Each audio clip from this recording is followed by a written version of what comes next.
Welcome to Mr. Hutchings History, where the past comes alive. Let's dive into today's story.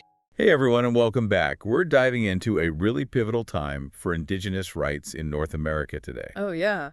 The years 1900 to 1945. Mm-hmm. We're looking at a history podcast episode that digs into this era.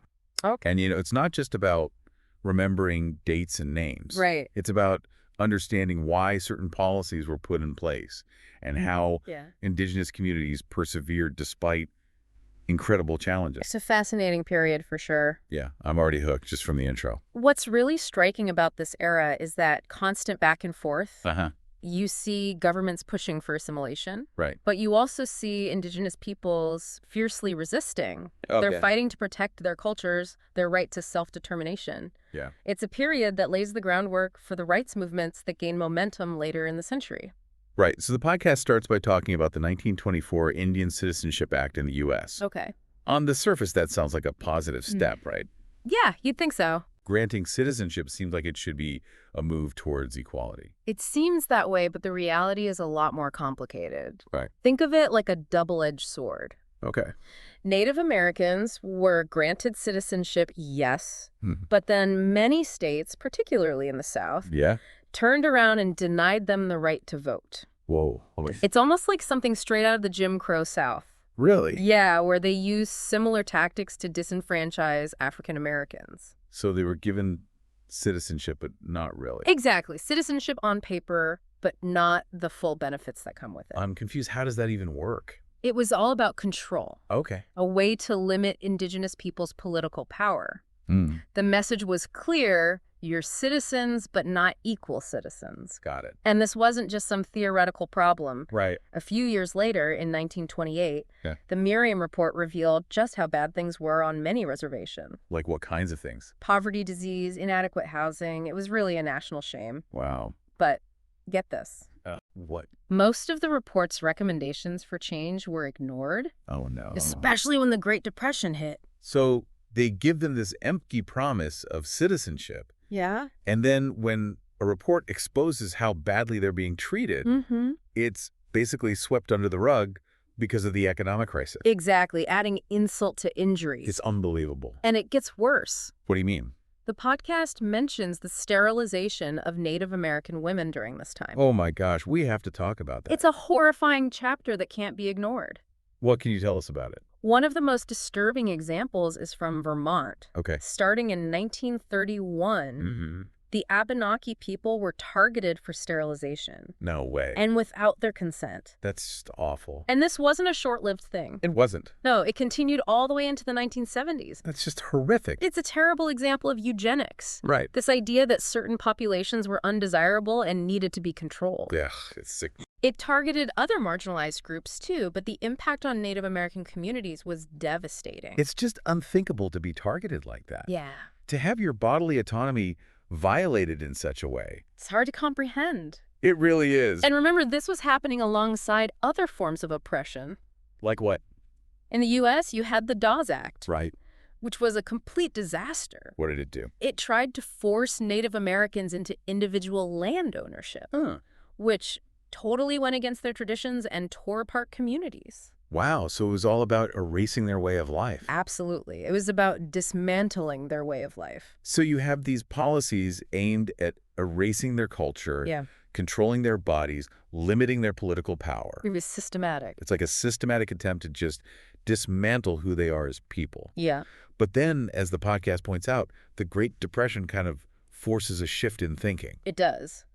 In 1933, John Collier is appointed as the Commissioner of Indian Affairs. Okay. Now, Collier was a reformer, Right. and he actually believed in preserving Native cultures. Really? He wanted to undo the harm caused by policies like the Dawes Act. That's a pretty big change in thinking for that time. Oh, absolutely. Yeah. It was. And this new philosophy leads to the 1934 Indian Reorganization Act. What's that? It's also known as the IRA, Okay. and it's a major turning point. What did it do?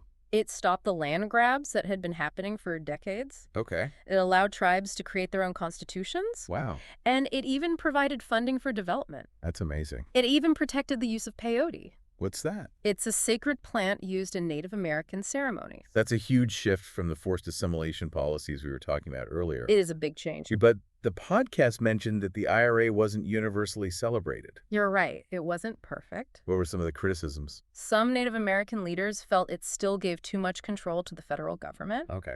They argued that true self-determination couldn't happen if the government was still calling the shots. So, progress, but still a long way to go. Exactly. Now let's shift gears and head north to Canada. Okay. Where First Nations were facing their own set of struggles. They were indeed. And the Indian Act played a big part in that, right? Absolutely. The Indian Act was the defining piece of legislation up in Canada. Okay. And it was, in many ways, even more oppressive than what was happening in the U.S. Really? This act controlled almost every part of Indigenous life. Like what? Land ownership.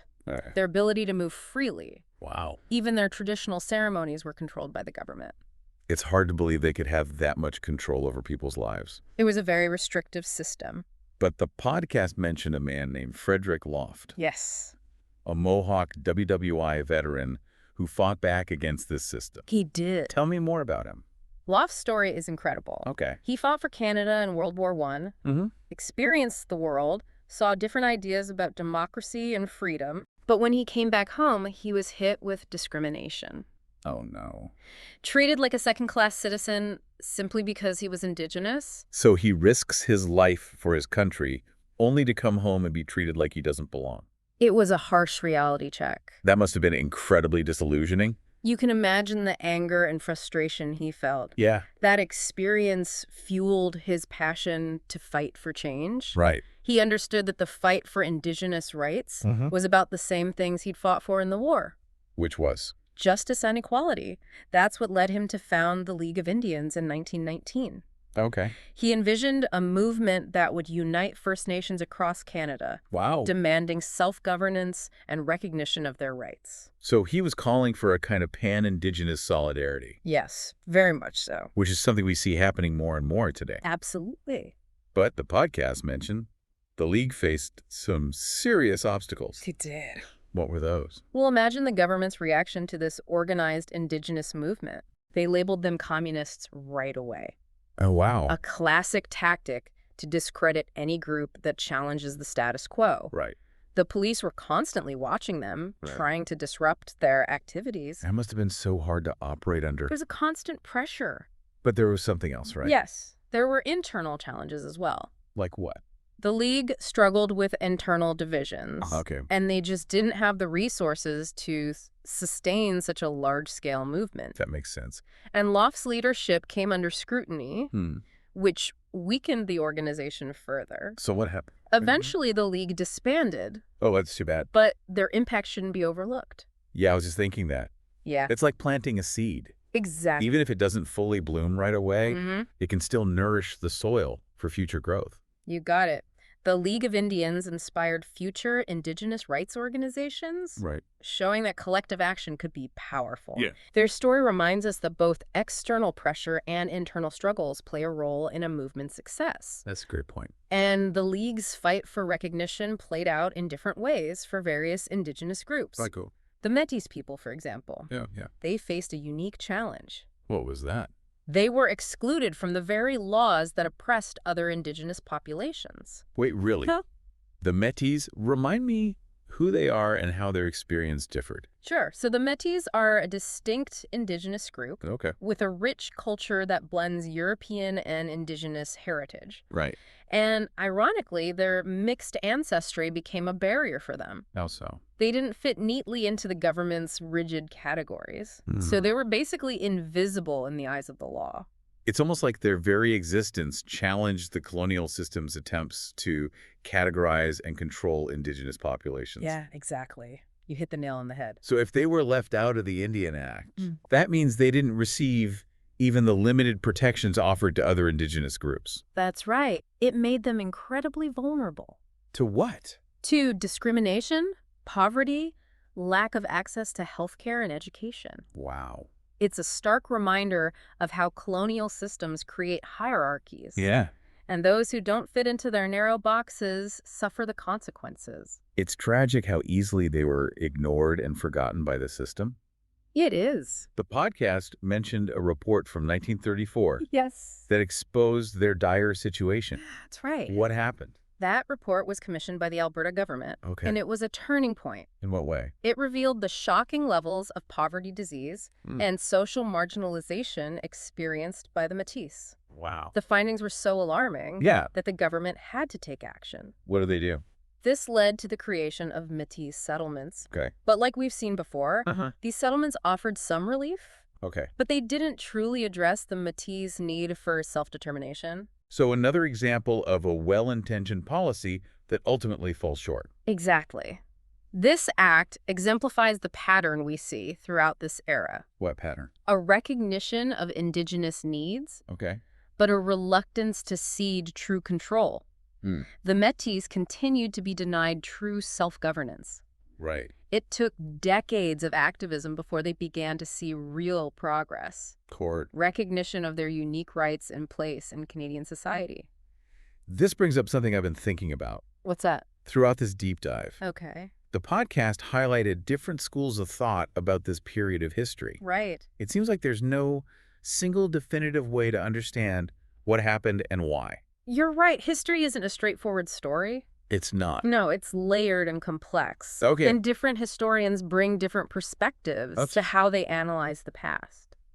I like that analogy. What analogy? It's like looking at a painting. Oh, yeah. You can focus on the brushstrokes, the colors, the composition, and each element gives you a different understanding of the whole picture. I like that. So how do these different historical lenses shape our understanding of Indigenous rights during this era? Well, you have the consensus school. Yep. They tend to see policies like the IRA and the Métis settlements as genuine attempts to support Indigenous communities. Okay. They acknowledge the limitations, but they focus on the steps towards integration, the positive aspect. Okay, so like the optimists. Yeah, you could say that. Then there's the revisionist school. Okay. They take a much more critical view of these policies.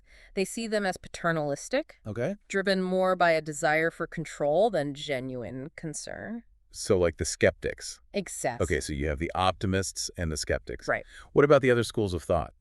Well, the progressive school focuses on the socioeconomic context. Okay. They argue that policies like the IRA and the Métis settlements were reactions to the desperate poverty and health crises facing Indigenous populations. So they were trying to address a problem. Yeah, but they're saying it was more about addressing the symptoms. Got it. Rather than curing the disease. That makes sense. Yeah.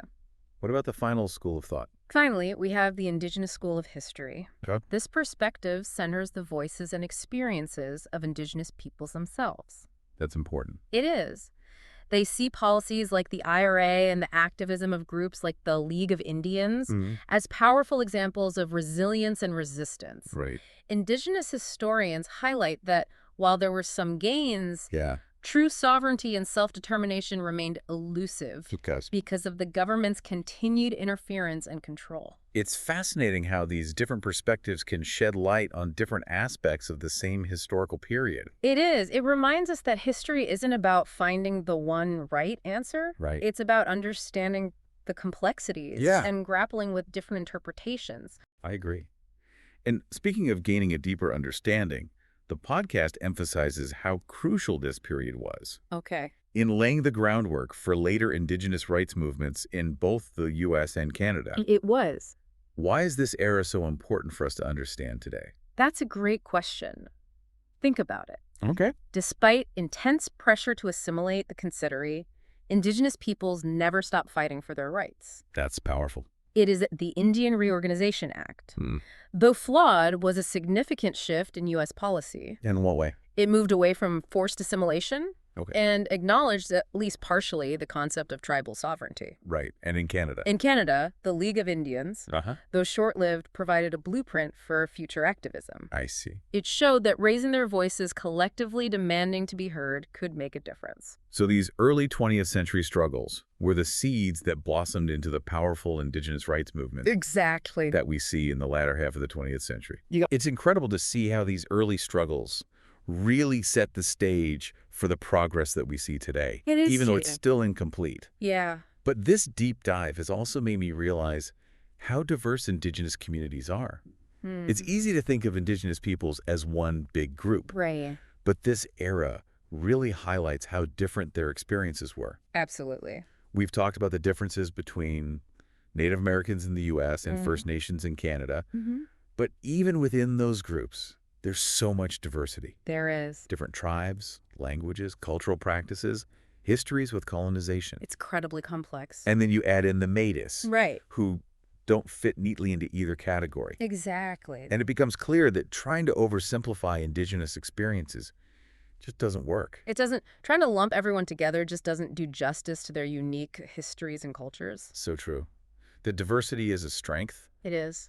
But it also presents challenges, right? It does. It can make it harder to build unified movements. Yeah. And advocate for common goals. You're right. We saw that with the League of Indians. Yeah. Internal divisions played a role in their eventual disbanding. So how do we balance the need for unity with the recognition of this incredible diversity? That's the question, isn't it? It is. How do we make sure all those voices are heard and respected? I think it begins with humility. Okay. Recognizing that we don't have all the answers. Right. We need to approach these conversations with open minds, a willingness to listen, and a commitment to amplifying the voices of those who have been historically marginalized. I like that. And it's about decolonizing our own thinking, too. It is. Challenging our assumptions. Yeah. And being open to learning from Indigenous knowledge and perspective. Yeah, absolutely. It sounds like we need a major shift in how we think about history. I think so. And how we approach Indigenous issues. I agree with you. It's not enough to just sprinkle Indigenous voices into the existing narrative. Right. We need to reframe the narrative itself to center Indigenous perspectives and really understand how colonialism continues to shape our worldviews. That's the tall order. It is. But it feels crucial if we want to move forward in a way that honors the past and creates a more just future for everyone. Couldn't agree more. So where do we go from here? That's the big question. It is. What are some concrete steps we can take to engage with these ideas and make a positive difference? First and foremost, we need to keep learning. Okay. There are so many resources available. Like what? Books, documentaries, podcasts, museums, cultural centers. Yeah. All of these can help us understand Indigenous history, culture, and contemporary issues. And we need to support Indigenous-led organizations too, right? We do. The ones working to revitalize languages, protect sacred sites, promote economic development, and advocate for self-determination. Exactly. It sounds like there are countless ways to get involved. There are. To learn and to support these efforts. And remember, it's an ongoing process. It's about building relationships, listening to Indigenous voices, and working together towards a future. A future where all peoples are treated with dignity and respect. This deep dive has been truly eye-opening. It has. It's given me a new understanding of Indigenous history. I'm glad to hear that. And it's left me feeling inspired by the resilience we've talked about, but also challenged to do more. To do more. Yeah, to support the ongoing fight for justice. Me too. And if this has sparked your curiosity, I encourage you to keep exploring. There's so much more to learn. Right. So many stories waiting to be uncovered. I agree. And remember, history isn't just a collection of dusty facts. It's not. It's a living narrative. It is. That shapes who we are and what our future will be. Powerful stuff. So by understanding the past, by confronting its complexities, we gain a better understanding of ourselves and the world around us. Absolutely. And who knows? Maybe we can even play a role in creating that more just and equitable future. I hope so. Now, before we wrap up, I want to leave you with something to think about. Okay. We've discussed how Indigenous peoples navigated this period of immense pressure and hardship. We have. But imagine if they had held more power in the early 20th century. How might history have unfolded differently? If Indigenous voices had been at the forefront of decision-making? It's a great question. It is. It's a question worth pondering. It is. And it speaks to the importance of amplifying those voices in our own time. Couldn't agree more. So keep learning. Keep asking questions. And keep pushing for a more just and equitable world for everyone. Well said. Thanks for joining us on this deep dive. It was my pleasure. Until next time, keep exploring. See you then. And the Indian Act played a big part in that, right? Absolutely. The Indian Act was like the big one up in Canada. Yeah, it was the main law that affected Indigenous peoples. And it was even more oppressive than what was happening in the U.S. In many ways it was. Really? It controlled almost every single part of their lives. Wow, like what? Land ownership. Okay. Their freedom to move around. No one. Even their traditional ceremonies. They control that, too. Oh, yeah. It was all dictated by the government. That's insane. I mean, it's hard to imagine having that little control over your own life. It was a very restrictive system. The podcast talked about this guy, Frederick Loft. Yes. Frederick Loft. He was a Mohawk WWI veteran. He was. And he actually pushed back against this whole system. He did. He really fought for change. Tell me more about him. Loft's story is so powerful. Okay. So he fought for Canada in World War I, right? Yeah. Experienced the world, saw all these different ideas about democracy and freedom. But when he came home, bam, he's hit with this wall of discrimination. Oh, man. Treated like a second-class citizen just because he was Indigenous. It's like he risks his life for his country and then comes home and they're like, actually, you don't belong here. Exactly. It was such a slap in the face. I bet that was so disillusioning. You can only imagine the anger and frustration. Right. But you know what? Right. That experience fueled his passion to fight for change even harder. Right. He realized that the fight for Indigenous rights was about the same things he'd fought for in the war. Justice and equality. Right. That's what pushed him to found the League of Indians in 1919. The League of Indians? Yeah, he had this vision, a movement that would unite First Nations across all of Canada, demanding self-governance and the recognition of their rights. It's like a big push for pan-Indigenous solidarity. Exactly, and we're seeing more and more of that today. We are, but the podcast mentioned the League faced some pretty big hurdles. Oh, yeah, they did. Like what? Well, the government freaked out when they saw this organized Indigenous movement forming. Makes sense. And what did they do? I don't know what. They immediately labeled them communists. Oh, come on. It's a classic tactic to discredit any group that challenges the status quo. Yeah, for sure. And the police were on their case too, right? Oh, yeah, constantly watching them. Trying to break them up. Exactly, trying to disrupt their activities. That must have been so stressful to deal with. It was a lot of pressure, for sure. But there was something else, wasn't there? Yeah, unfortunately, the League also had some internal issues. Like what? They struggled with internal divisions, and they just didn't have the money and resources to keep such a big movement going. Right. It's hard to keep something like that afloat. It is, and then Loft's leadership came under fire. Oh, no. Which further weakened the organization. So what happened to the League? Well, ultimately, they disbanded. Oh, that's sad. It is, but their impact shouldn't be forgotten. Right. It's like they planted the seeds for later movements, even though they couldn't make it work at that time. Yeah, they showed that collective action was possible. Right. That Indigenous peoples could come together and demand change. That's a really important legacy. It is, and their story also reminds us that movements face challenges from both outside and inside. Right, both external pressure and internal struggle. Exactly. So the League's fight for recognition, that played out in different ways for different Indigenous groups. It did. Like the Métis, for example. Right, the Métis had a totally unique situation. What do you mean? They were actually excluded from the laws that oppressed other Indigenous groups. Wait, what? How does that even work? It's kind of crazy, right? Yeah, tell me more about the Métis and their experience. So the Métis are a distinct Indigenous group with a really fascinating culture. Yeah. It blends European and Indigenous heritage. Oh, interesting. So they have a mixed heritage. They do, and that actually became a problem for them.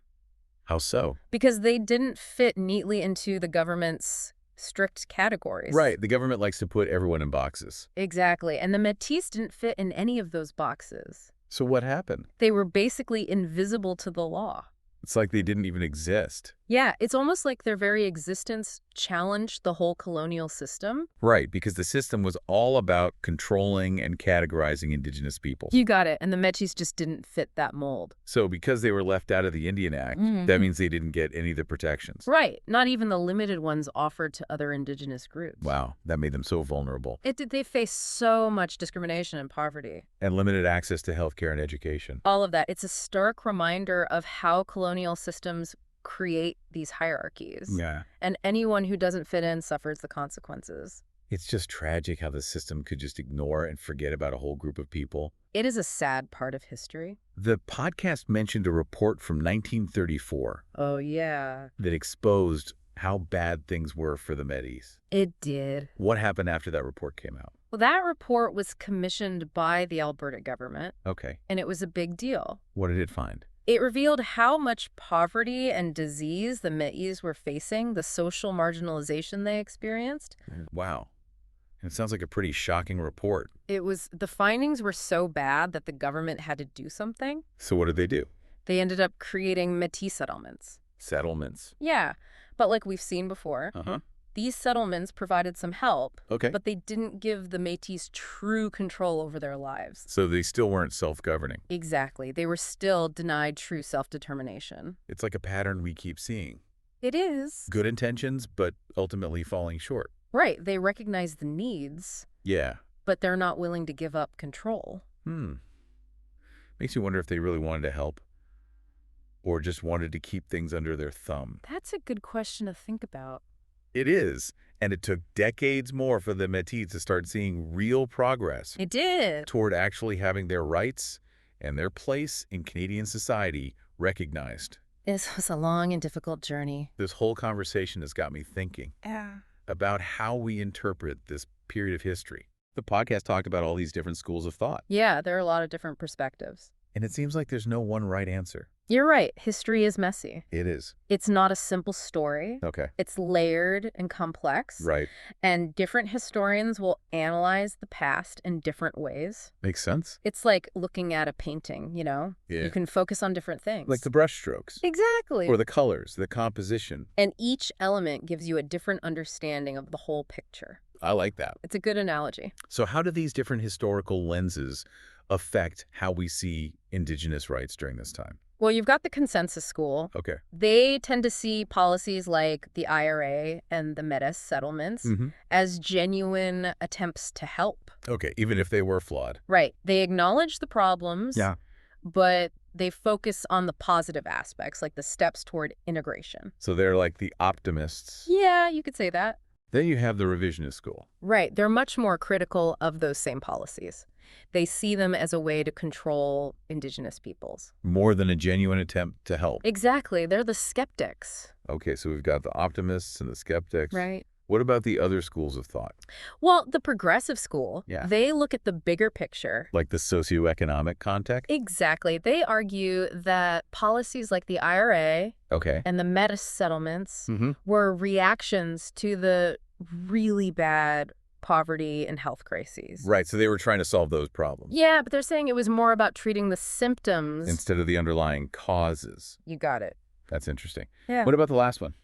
The Indigenous School of History. Okay.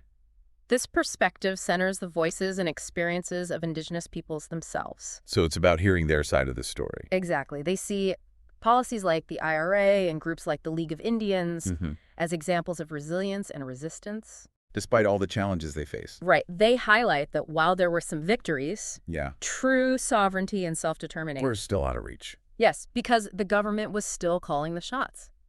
It's amazing how these different perspectives can change how we see the same events. It's a good reminder that history isn't about finding the one right answer.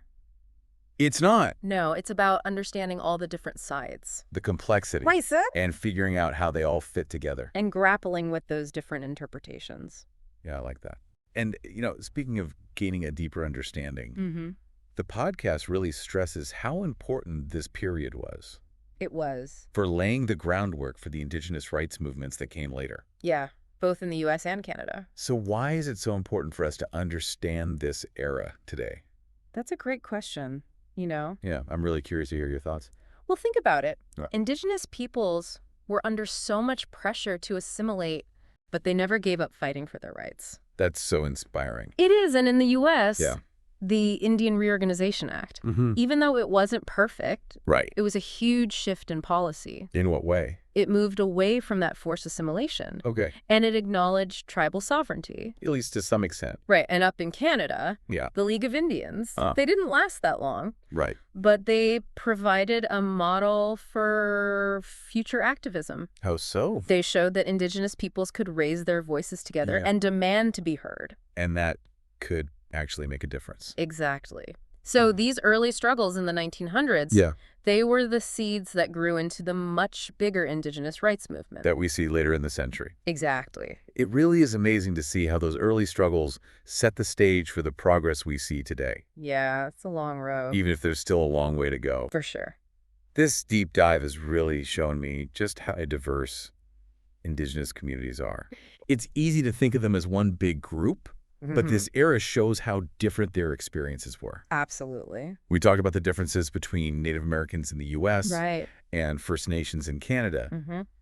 But even within those groups, there's so much diversity. There is. Different tribes, different languages, cultural practices, histories with colonization. It's so complex. It really is. And then you add in the Métis, Right. who don't fit into either category. Exactly. And it just shows you can't oversimplify things. Nope. Trying to lump everyone together just doesn't work. It doesn't do justice to their unique histories and cultures. Exactly. And that diversity is a strength. It is. But it also makes things harder sometimes. How so? Well, it can make it tougher to build those unified movements and advocate for those common goals. Right. We saw that with the League of Indians. We did. Internal divisions played a part in their struggles. We did. So how do we balance that need for unity with recognizing all that diversity? Yeah, that's a tough one. It is. How do we make sure everyone's voice is heard and respected? I think it starts with being humble. Humble. Yeah, recognizing that we don't have all the answers. Okay. And coming to these conversations with an open mind, a willingness to listen, and a real commitment to making sure those marginalized voices are heard. I love that. And it's about decolonizing our own thinking, too. Absolutely. Challenging those assumptions we make. Yeah. And being open to learning from Indigenous knowledge and perspectives. It's about shifting our worldview. It really is. It sounds like we need a whole new way of thinking about history. I think so. And a new approach to Indigenous issues. It's not enough to just include a few Indigenous voices in the conversation. Right. We need to completely change the narrative, center those Indigenous perspectives, and really understand how colonialism still affects how we think. That's a big task. It is a big task. But it feels important if we actually want to create a better future. I completely agree with you. One that honors the past and is more just for everyone. Couldn't have said it better myself. So, where do we go from here? Good question. It is. What can we actually do to make a difference? Well, we got to keep learning. Right. There are so many resources out there. Like them. Books, documentaries, podcasts, museums, cultural centers. Okay. All of those can help us learn about Indigenous history, culture, and the issues they face today. And we need to support those Indigenous-led organizations. We do. The ones working to revitalize languages, protect sacred sites, Yes. promote economic development, and push for self-determination. All of those are important. It sounds like there are a lot of ways to get involved. There are. To learn and to support these efforts. And remember, it's an ongoing journey. Right. It's not a one-time thing. Yeah. It's about building relationships, listening to Indigenous voices, and working together to create that future. A future where everyone is treated with dignity and respect. Exactly. This deep dive has been so eye-opening. It has. Yeah. It's given me a new understanding of Indigenous history. I'm glad to hear that. And I feel inspired by all that resilience we talked about, but also challenged to do more myself. To do more. To support the fight for justice. I feel the same way. Well, if this has sparked your curiosity, keep exploring. Keep learning. There's so much more out there to discover. There is. History isn't just some boring old facts. No. It's a living story that shapes who we are. It is. And what our future will be. That's powerful. It is so. By understanding the past and facing those hard truths, we can better understand ourselves and the world around us. Absolutely. And who knows, maybe we can even help create that better future. I hope so. A future that's more just and equitable for everyone. That's the goal. It is. Well, thanks for joining us on this deep dive. Thanks for having me. And until next time, keep exploring. See you then. Thanks for listening to Mr. Hutchings History. Keep exploring, and we'll see you next time.